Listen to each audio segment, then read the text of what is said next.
یہ ایک چھوٹے سے گاؤں کی کہانی ہے جو قدرتی خوبصورتی اور سادگی کا مسکن تھا۔ گاؤں کا نام گلزار پور تھا، جو اپنے سرسبز کھیتوں، صاف جھیلوں اور پھولوں سے بھری وادیوں کے لیے مشہور تھا۔ یہاں کے لوگ محنتی اور مخلص تھے اور اپنی زمین سے بے حد محبت کرتے تھے۔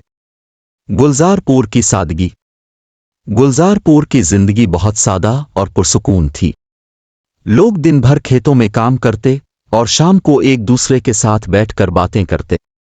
بچے کھیتوں میں کھیلتے اور مویشی چراتے۔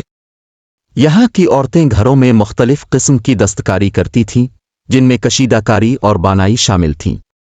بزرگوں کی کہانیاں۔ شام کے وقت گاؤں کے بزرگ لوگ ایک بڑے برگد کے درخت کے نیچے بیٹھ کر کہانیاں سناتے۔ یہ کہانیاں عموماً ماضی کی داستانیں، جنات، پریوں اور بہادری کی مثالیں ہوتی۔ بچے ان کہانیوں کو بڑے شوق سے سنتے اور ان سے سبق حاصل کرتے۔ محبت اور اتحاد۔ گاؤں کے لوگوں میں محبت اور اتحاد کی مثالیں عام تھیں۔ اگر کسی کے گھر میں کوئی تقریب ہوتی تو پورا گاؤں اس میں شریک ہوتا اور خوشیاں مناتا۔ اگر کسی کو کوئی مشکل پیش آتی تو سب مل کر اس کا حل نکالتے۔ تبدیلی کی ہوا۔ وقت کے ساتھ گلزار پور میں بھی تبدیلی کی ہوا چلنے لگی۔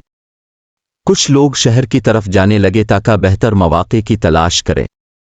اس تبدیلی نے گاؤں کی روایتی زندگی پر بھی اثر ڈالا، لیکن گاؤں کے بزرگ ہمیشہ یہ کوشش کرتے رہے کہ نئی نسل کو اپنی جڑوں سے جوڑے رکھیں۔ نتیجہ۔ گلزار پور کی کہانی ہمیں یہ سبق دیتی ہے کہ چاہے زمانہ کتنا ہی بدل جائے، اپنے ورثے اور روایات کو یاد رکھنا اور ان کی قدر کرنا ضروری ہے۔ سادگی، محبت اور اتحاد سے بھرپور زندگی ہی اصل خوشی کا راز ہے۔ یہ کہانی ہمیں یہ بھی بتاتی ہے کہ ہمیں اپنی جڑوں سے کبھی دور نہیں ہونا چاہیے، کیونکہ یہی وہ بنیاد ہے جو ہمیں مضبوط اور مستحکم بناتی ہے۔